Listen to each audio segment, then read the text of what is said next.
Good morning. How's it all going today? It's a bit cooler today, isn't it? It's not a bad thing. It's quite refreshing, isn't it?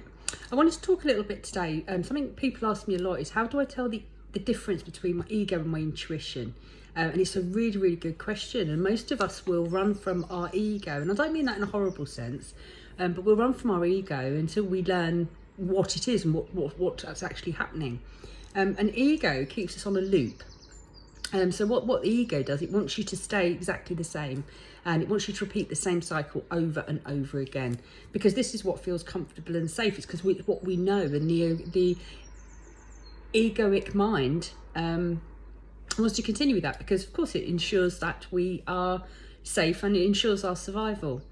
So let's put that into perspective. So it may well be that you're in a job you really, really don't like, and you want to leave, but every time you start to think about that, your ego, the mind tells you, oh, stay where you are, at least the money's secure, can't leave and make changes in this current climate. Another example, it may well be you're in a relationship that's long outgrown you, but the egoic mind wants you to stay, better the devil you know. It will also kind of show you worst case scenarios of what could happen. So it could well be, that you'll end up as a bachelor or spinster in a house with a load of cats. It won't really open up the line that, this could be good for you and that somebody else more suited will come in. It's always going to be very heavily doom based, and it's going to encourage you to stay the same. Now, intuition calls us to make gradual changes for the benefit of ourselves. That encourages our development and our transcendence and our evolution.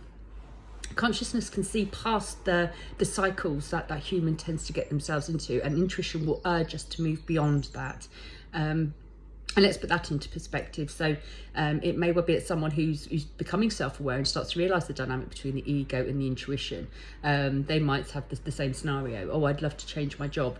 They become aware instantly, the ego kicks in instantly. Be careful, be careful.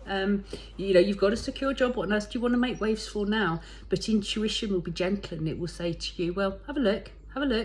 And then you might be drawn to look on the internet for vacancies, or suddenly, you might be walking past a shop and there's an advertisement that's right up your street. And then, of course, you go straight in to say, you probably won't get it. There's going to be people more qualified than you. And intuition's going to whisper back, but you could at least apply, you could try. Part of self-awareness, part of being a spiritual being in a human body, is to overcome the ego. The ego is very debilitating. It can be quite negative, and all it is concerned with is keeping you the same. It doesn't want you to evolve, it doesn't want you to develop, it doesn't want you to grow, it wants you to stay the same. Intuition is what we came down with, it's what we've come from home with, it's what we've brought with us to guide us through life, but we have been taught and conditioned and indoctrinated to ignore that and just to listen to ego.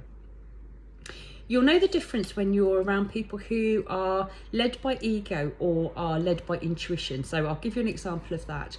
People who are ego-led, they'll be very judgmental. They can be jealous, they can be bitter, they can be cruel, be unkind, always looking for someone to blame, playing the victim. This is kind of egoic people. People who have overcome this and now got into the self, you'll find they're much more compassionate. They're not interested in just self. It's more that they want to share. They will be interested in broader things than self. So they'll be interested in local community, helping other people out.